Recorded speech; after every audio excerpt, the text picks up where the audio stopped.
ರೀ, ನೀವು ದೇವ್ರ ಹತ್ರ ಏನು ಬೇಡ್ಕೊಂಡ್ರಿ? ಅಮ್ಮನ ಆಸೆ ಏನು? ಅದನ್ನ ಆಮೇಲೆ ಹೇಳ್ತೀನಿ. ಮೊದಲು ನೀನೇನು ಬೇಡ್ಕೊಂಡೆ ಅಂತ ಹೇಳು. ನೀವು ಮೊದಲು ಹೇಳಿ ಪ್ಲೀಸ್. ವಂಶ ಉದ್ಧಾರ ಮಾಡೋ ನಿನ್ ಥರ ಇರೋ ಮಗು.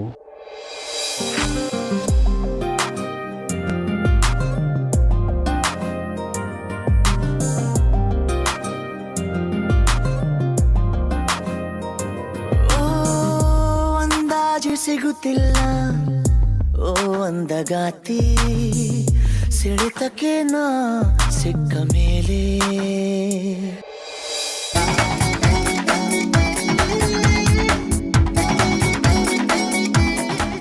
ಸಾಕು ತಿದ್ಬೇಡಿ. ನಾನು 4ನೇ ಕ್ಲಾಸಲ್ಲಿ ಇದ್ದಾಗ ಈ ಆಟ ಆಡಿದ್ದು. ನಾವ್ ಯಾವಾಗ್ಲೂ ಆಡ್ತೀವಿ. ಎಲ್ಲಾ ಮಚ್ಚರು ಎಲ್ರು ನಾನೇ ಸೋಲ್ಸೋದು ಗೊತ್ತಾ?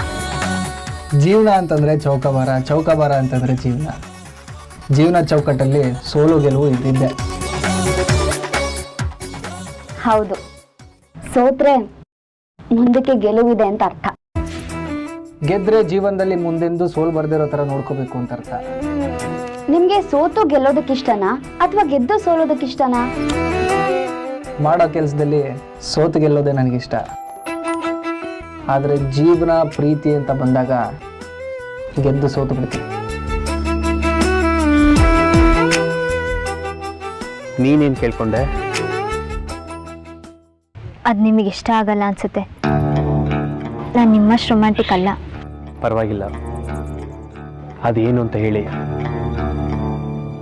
ನನ್ನ ಹೆಂಡತಿ ಮನಸ್ಸಲ್ಲಿ ಏನೇನು ಆಸೆ ಇದೆ ಅಂತ ನಾನು ತಿಳ್ಕೊತೀನಿ. ನಿಮ್ಗೊಂದು ವಿಷಯ ಗೊತ್ತಾ? ಪ್ರೀತಿಸಿದವ್ರ ಮುಂದೆ ಸೋಲೋದೇ ಒಂದು ಮಜಾ ರೀ. ಯಾಕಂದ್ರೆ ಅಲ್ಲಿ ಗೆಲುವು ಮುಖ್ಯ ಆಗಿರಲ್ಲ, ಪ್ರೀತಿಸಿದವ್ರು ಮುಖ್ಯ ಆಗಿರ್ತಾರೆ.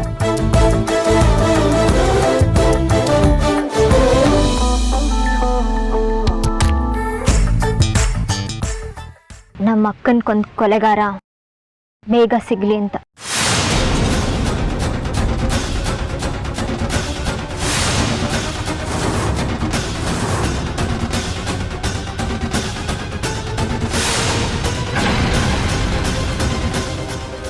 ರೀ,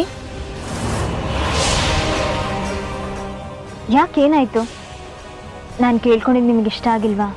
ಅದು ನೀವಿನ್ನೂ ನಿಮ್ಮ ಅಕ್ಕನ್ನ ನಿಮ್ಮ ಮನಸ್ಸಲ್ಲಿ ಇಟ್ಕೊಂಡಿದ್ದೀರಲ್ಲ, ಅದು ಯೋಚನೆ ಮಾಡ್ತಾ ಇದ್ದೆ. ನೀವು ಹೇಗೆ ಅಂತ ಹೇಳಲೇ ಇಲ್ಲ. ನನಗೆ ಗೆಲುವು ತುಂಬಾನೇ ಇಷ್ಟ. ಏನಾದರೂ ಸಾಧಿಸ್ಬೇಕು ಅಂತ ಹೊರಟ್ರೆ ಅದನ್ನ ಪಡೆದೇ ತೀರ್ತೀನಿ. ಎಲ್ಲಾನು ಗೆಲ್ಬೇಕು, ಎಲ್ಲ ಮನ್ಸುಗಳನ್ನ, ಕೆಲವು ಹೃದಯಗಳನ್ನ ಗೆಲ್ಬೇಕು ಅನ್ನೋ ಆಸೆ ಇದೆ. ಎಲ್ಲ ಆರಾಮಾಗಿದೆಯಾ? ಮತ್ತೆ ಏನು ಅವಘಡಗಳು ಆಗಿಲ್ಲ ತಾನೇ? ತಿರ್ಗಾ ಏನಾದರೂ ವಿಚಿತ್ರವಾಗಿ ವರ್ತಿಸಿದ್ಲಾ?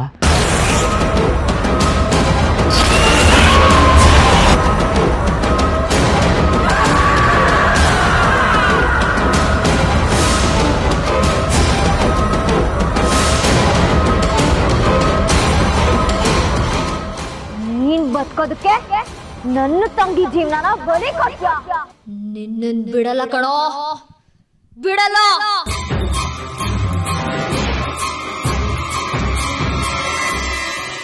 ಬಿಡಿ ಮಾವ, ಅದೆಲ್ಲ ಯಾಕೆ ಕೇಳ್ತೀರಾ? ಅದೆಲ್ಲ ಹೇಳಿ ಏನು ಪ್ರಯೋಜನ ಇಲ್ಲ.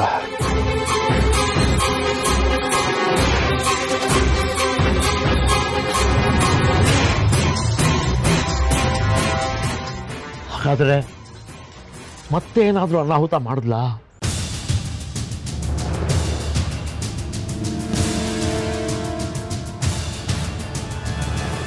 ಬೇಡ ಬಿಡಿ.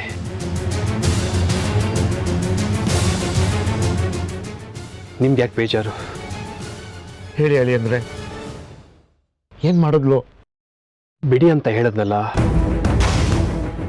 ಇವನ್ನೆಲ್ಲ ಹೇಳ್ಕೊಂಡು ಮತ್ತಷ್ಟು ಟೆನ್ಷನ್ ಕೊಡಲ್ಲ ನಿಮಗೆ? ಪಾಪ, ಈಗ ತಾನೇ ಮಗಳು ಮದುವೆ ಮಾಡಿ ತುಂಬ ನೋವು ತಿಂದಿದ್ದೀರಾ. ಅಳಿಯಾಗಿ ಇವೆಲ್ಲ ನಾನು ಅರ್ಥ ಮಾಡ್ಕೊತೀನಿ. ನಿಮಗೆ ಮತ್ತಷ್ಟು ಬೇಜಾರಾಗೋ ವಿಷಯ ಹೇಳಿ ಟೆನ್ಷನ್ ಕೊಡೋದು ನನಗೆ ಇಷ್ಟ ಇಲ್ಲ. ನಾನಾಗಿದ್ದಕ್ಕೆ ಇದೆಲ್ಲ ತಡ್ಕೊಂಡಿದ್ದೀನಿ. ಬೇರೆಯವರಾಗಿದ್ದಿದ್ರೆ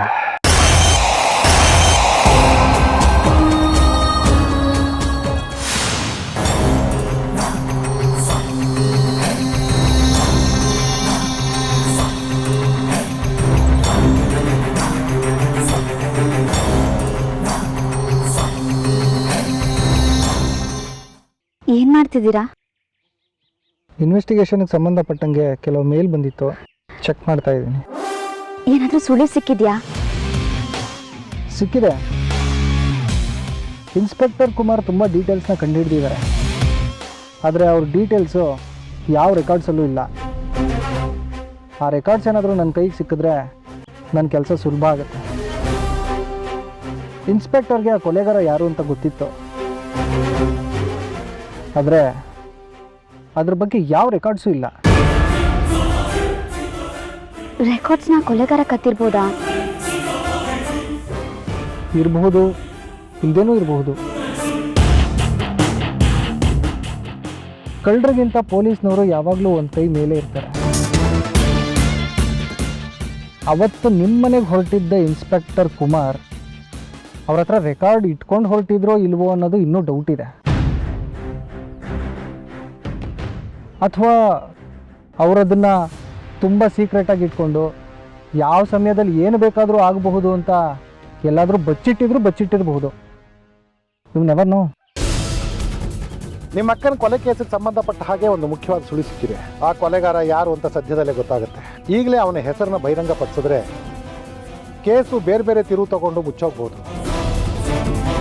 ಹೌದು, ಅವತ್ತು ಇನ್ಸ್ಪೆಕ್ಟರ್ ಜೊತೆ ಫೋನಲ್ಲಿ ಮಾತಾಡಿದಾಗ ನಿಮ್ಮೊಂದು ಸರ್ಪ್ರೈಸ್ ವಿಷಯ ಹೇಳ್ತೀನಿ ಅಂತ ಹೇಳಿದ್ರು. ಹಾಗಾದರೆ ಕುಮಾರ್ ಅವತ್ತು ಕೊಲೆಗಾರನ ಅರೆಸ್ಟ್ ಮಾಡಕ್ಕೆ ಹೊರಟಿದ್ರು ಅನ್ಸುತ್ತೆ. ಅಥವಾ ಕೊಲೆಗಾರ ಯಾರು ಅಂತ ನಿಮಗೆ ತಿಳ್ಸಕ್ಕೆ ಬರ್ತಿದ್ರು ಅನ್ಸುತ್ತೆ.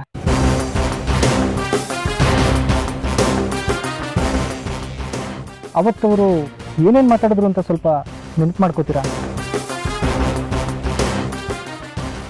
ಹಾ, ತುಂಬಾ ಇಂಪಾರ್ಟೆಂಟ್ ವಿಚಾರ ಅಂತ ಹೇಳಿದ್ರು. ಕೊಲೆಗಾರ ಸಿಕ್ಕಿದಾನೆ, ಅವ್ನು ಯಾರು ಅಂತ ಹೇಳಿದ್ರೆ ನೀವು ನಂಬಲ್ಲ, ಸಾಕ್ಷಿ ಸಮೇತ ಬಂದು ತೋರಿಸ್ತೀನಿ ಅಂತ ಹೇಳಿದ್ರು.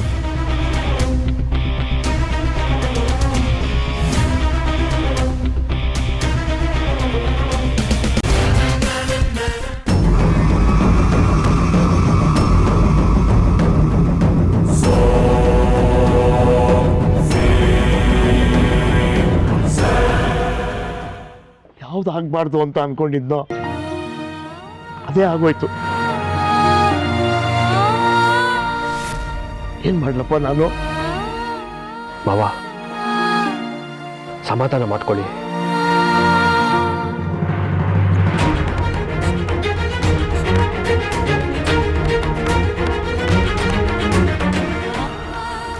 ಎಲ್ಲಿ ಸಮಾಧಾನ ಆಗಿ ಅಂದ್ರೆ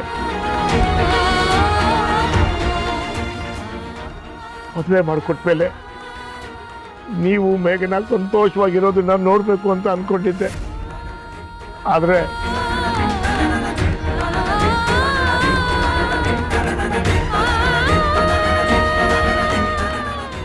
ವಿಷಯ ನಿಮ್ಗೆ ಗೊತ್ತಿರಲಿ ಅಂತ ಹೇಳ್ತಾ ಇದ್ದೀನಿ. ಯಾವುದೇ ಕಾರಣಕ್ಕೂ ಮೇಘನ ಹತ್ರ ಈ ವಿಷಯ ಮಾತಾಡಬೇಡಿ. ಮತ್ತೆ ಇನ್ನೂ ಜಾಸ್ತಿ ಆಗ್ಬಿಡುತ್ತೆ. ನಿನ್ನೆ ಸಂಜೆಯಿಂದ 5 ಸತಿ ಇದೇ ಥರ ಬಿಹೇವ್ ಮಾಡಿದ್ಲು. ಅಪ್ಪ ನಿಮ್ಮ ಹತ್ರ ಏನು ಮಾತಾಡಿದ್ರು? ಇಂಥ ಮುದ್ದಾದ ಮಗಳನ್ನ ನಮ್ಮನೆ ಕಳ್ಸಿರ್ಬೇಕಾರೆ ನಾವೆಲ್ಲ ಚೆನ್ನಾಗಿರ್ತೀವಿ ಅಂತ ಹೇಳಿದೆ. ಮಗಳು ತುಂಬಾ ಕಾಟ ಕೊಡ್ತಾಳೆ ಅಂತ ಹೇಳಿಲ್ಲ ಅಲ್ಲ?